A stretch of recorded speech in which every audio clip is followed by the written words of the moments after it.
बच्चों, तो आज है environment education and disaster management.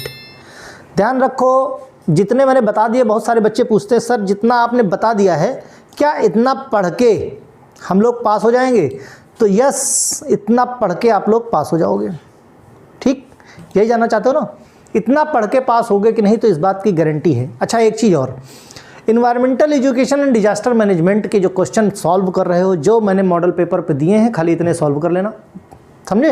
इससे ज़्यादा पढ़ने की बहुत ज़्यादा ज़रूरत नहीं है। आएगा बाहर का 100% आएगा, लेकिन मैक्सिमम आपका जो कंटेंट होगा 80% इसी से होगा। दूसरी, जब आप सॉल्व करने लगो environmental education and disaster management, उस वक्त ध्यान रखना है क्वेश्चन को बहुत ध्यान से। देखो, बाकी सब्जेक्ट साल भर पढ़े हो, ये सब्जेक्ट सिर्फ लास्ट में 10 दिन पढ़ रहे हो या 5 दिन पढ़ रहे हो, 5 दिन में पासिंग मार्क आ जाएंगे, इसमें कोई शक नहीं है, जितना मैंने बताया।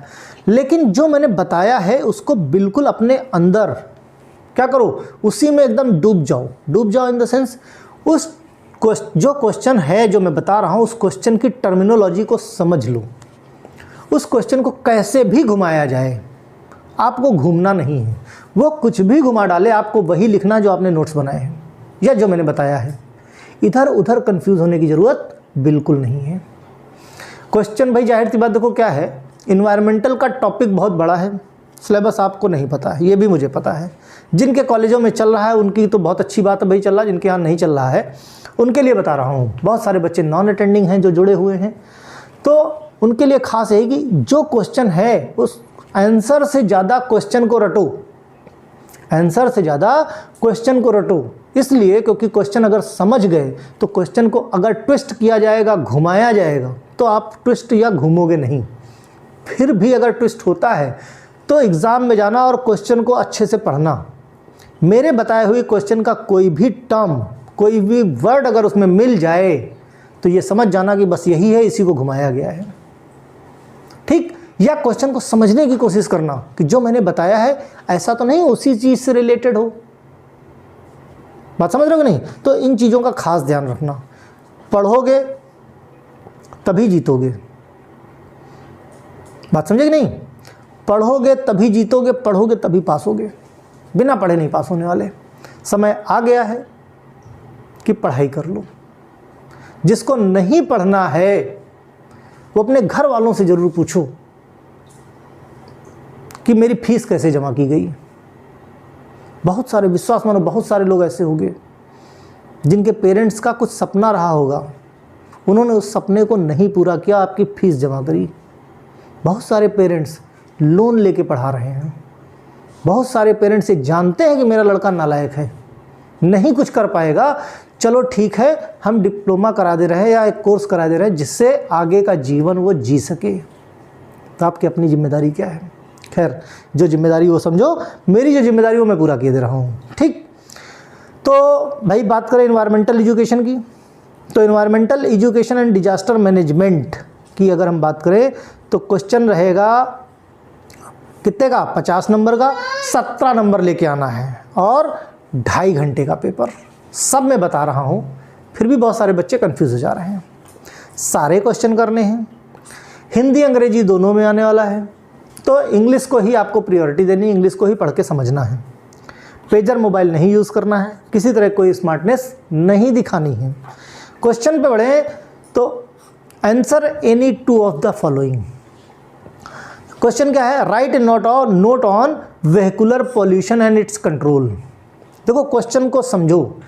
वेहिकुलर पॉल्यूशन, व्हीकल के थ्रू फैलाया गया जो पॉल्यूशन है वो क्या होता है और इसको कैसे कंट्रोल करना है। अब इसको चाहे जितना घुमाए, कार से पॉल्यूशन हो रहा उसको कैसे, है ना, कोई बाइक से जा रहा उसके पॉल्यूशन को, पेट्रोलियम लेड पॉल्यूशन को, है ना, कुछ भी पूछे तो आपको यही लिखना है। दूसरा क्या बोलता है? Objective of environment management.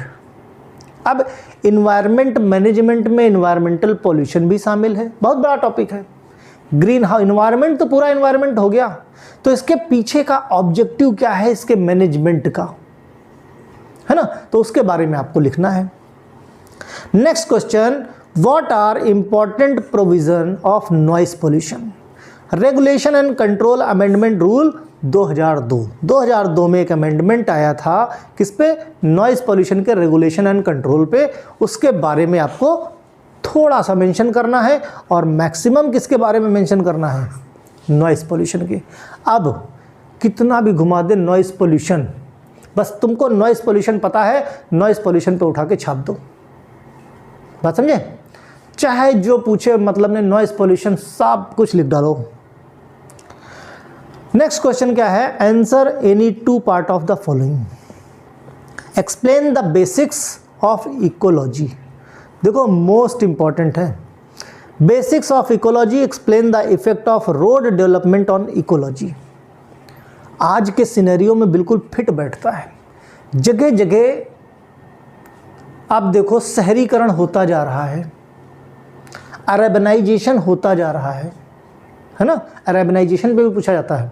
अरबनाइजेशन होता जा रहा है, रोड डेवलपमेंट होता जा रहा है, और हमारी जो इकोलॉजी है, इसका जो बैलेंस है, ये बिगड़ता जा रहा है। तो इसको कंप्लीट लिखना है। कहीं पे भी इकोलॉजी आ जाए, टर्म इकोलॉजी आ जाए, आपको छाप देना है उठा के। कुछ बेसिक्स ध्यान रखो इन चीज़ों को, एग्ज़ाम में पास होने के लिए बड़े बेहतरीन होते हैं। एग्ज़ाम में क्या क्वेश्चन पूछा है, पूरा क्वेश्चन से मतलब नहीं, जो तुमने पढ़ा है उसका अगर टर्म मिल रहा है तो बस उसी को पकड़ लो और पकड़ के जंग जीत लो। नेक्स्ट क्वेश्चन है, what are the possible method used for disposal of municipal solid waste, explain merit and demerit. अब यहाँ पे सॉलिड वेस्ट के बारे में बात किया जा रहा है। कौन सा सॉलिड वेस्ट, जो म्यूनिसिपैलिटी में निकलता है। म्यूनिसिपल सॉलिड वेस्ट का कैसे डिस्पोजल किया जाए, और अगर किया जाएगा तो उसके क्या फ़ायदे और नहीं किया जाएगा तो क्या नुकसान है, इसके बारे में आपको लिखना है। एक बात समझे। फिर नेक्स्ट क्या है, what effect of pollution in living environment.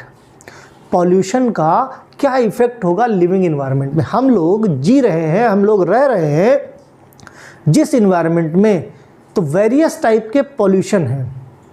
इसमें स्पेसिफिक नहीं किया गया है, नॉइज़ पॉल्यूशन, एयर पॉल्यूशन या सॉलिड पॉल्यूशन, अदर अलग अलग तरीके के पॉल्यूशंस हैं। तो इस इन्वायरमेंट में कैसे इसका इफ़ेक्ट पड़ता है, कैसे हमको नुकसान कर सकते हैं या कैसे फ़ायदा कर सकते हैं, उसके बारे में लिखना है। नेक्स्ट है, answer any two of the following, the method of industrial waste, waste water, ambient air quality measurement. देखो दो चीज़ें इसमें हैं। एक इंडस्ट्रियल वेस्ट वाटर, इंडस्ट्री के अंदर बहुत सारा पानी, बहुत बेहिसाब, एक गांव में जितना पानी लगता है उससे कहीं ज़्यादा पानी एक दिन में इंडस्ट्री में लगता है, एक दिन में, है ना। तो इंडस्ट्रियल वेस्ट, पानी का जो वेस्ट है उसका किस तरह से, उसको किस तरह से ट्रीटमेंट करते हैं, एक तो ये हो गया। दूसरा, जो एयर पॉल्यूशन होता है उसकी क्वालिटी इंडेक्स को कैसे चेक करें और कैसे सही करें। तो अलग अलग तरह के, चूँकि मैंने इंडस्ट्री में काम किया, तो इंडस्ट्री के अंदर अलग अलग तरह के बहुत बड़े बड़े इंस्ट्रूमेंट्स लगे होते हैं। ऊपर जहाँ पे फाइनली इंडस्ट्री के अंदर से एयर जाती है वहाँ पे भी सैम्पलिंग यूनिट है। उस सैम्पलिंग यूनिट से सैंपल निकाल के क्यूसी में चेक किया जाता है। क्या चेक करोगे भाई, जब हवा गई है तो पता चलेगा कि अगल बगल जो एब्जॉर्ब हुए हैं पार्टिकल वो किस मात्रा में निकल रहे हैं, पता चलेगा ना कि उस हवा में कितना था, तो उससे जो है पता लगाया जा सकता है। तो इसके बारे में डिटेल में आपको लिखना है। Next, case study of tsunami disaster, हर साल पूछता है। कोई ना कोई रिसेंट डिजास्टर, जैसे अभी अगर पूछ लिया जाए, जैसे इसमें सुनामी डिजास्टर की बात करें, अभी कोविड की बात कर ली जाए, किसकी, कोविड-19 डिजास्टर की बात अगर कर ली जाए तो क्या लिखोगे, ध्यान रखना है ना। तो इस तरह से रिसेंट, या अभी आपके एग्जाम से पहले कहीं कोई और सुनामी आ जाए, कहीं कोई और साइक्लोन आ जाए, कहीं कोई और तूफान आ जाए, कहीं कोई और डिफॉरेस्टेशन हो जाए, है ना, या फ्लड आ जाए, तो अपडेट जरूर रहना। ये सब चीज़ें बहुत पूछते हैं। नेक्स्ट क्या है, what are the cause of pollution, explain the possible method to reduce water pollution in future. देखो क्या है, कॉज ऑफ वाटर पोल्यूशन पूछ रहा है, किस वजह से वाटर पोल्यूशन होता है, और वो पॉसिबल मेथड्स, बहुत सारे मेथड्स हैं बुक में, आप देखना, पॉसिबल मेथड्स जिससे कि वाटर पोल्यूशन फ्यूचर में रिड्यूस किया जा सके। नेक्स्ट क्वेश्चन क्या है, कुछ सॉल्व, जैसे कि बायोडाइवर्सिटी, मोस्ट इंपॉर्टेंट। बायोडाइवर्सिटी क्या है, बहुत कुछ लिख सकते हो। रेडियो एक्टिव पॉल्यूशन के बारे में लिखना है। डोमेस्टिक वाटर वेस्टेज, देखो इंडस्ट्रियल वाटर वेस्टेज की बात की, डोमेस्टिक में भी बहुत सारा वाटर वेस्ट होता है। नहीं कुछ है तो लोग क्या अपनी कारें धोए डाल रहे हैं पानी लगा के, है ना, तो पानी का वेस्टेज ही तो है। ठीक, नहीं कुछ है तो घर गंदा हो गया है, झाड़ू नहीं मारेंगे लेकिन पानी लॉन से ही बाल्टियों में पानी डाल रहे हैं। गर्मी के टाइम पे नहीं कुछ है तो सामने धूल उड़ रही है तो पूरा का पूरा रोड को भर दे पानी से। तो ये एक तरह का क्या है, डोमेस्टिक वाटर का वेस्टेज है।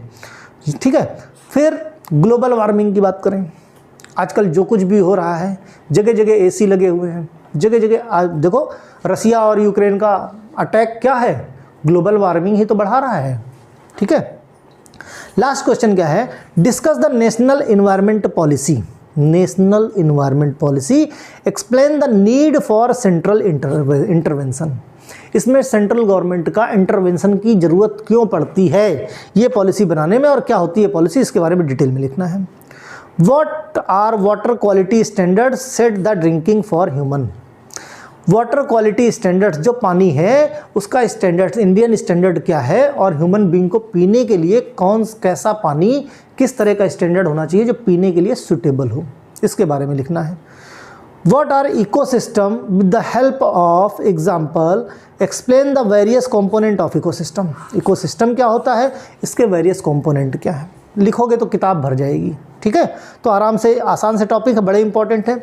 Discuss the basic concept and methodology of environment impact and assessment. थोड़ा सा टेक्निकल है, बेसिक कॉन्सेप्ट लिखने हैं, मेथडोलॉजी लिखनी है, जिससे कि इन्वायरमेंट का जो असर है, जो बैड असर है लिविंग बींग्स पे या आज के सिनेरियो पे, इसका असेसमेंट मतलब इसकी एनालिसिस या इसके बारे में पता कैसे लगाया जाए, तो इसके बारे में डिटेल में लिखना है। ठीक, तो इस तरह से 5 क्वेश्चन पूरे हो गए। फिर बोलता हूँ इन्वायरमेंट में भी जैसे मैंने बोला स्टैटिस्टिक्स में, फाइनल एक एग्जाम के लिए प्रोबेबिलिटी कौन सा एक क्वेश्चन पेपर और बनेगा। ओके, तो फिलहाल के लिए पढ़ते रहो, लाइक एंड शेयर करते रहो, अदरवाइज फिर मैं बनाना बंद कर दूंगा। Okay, bye.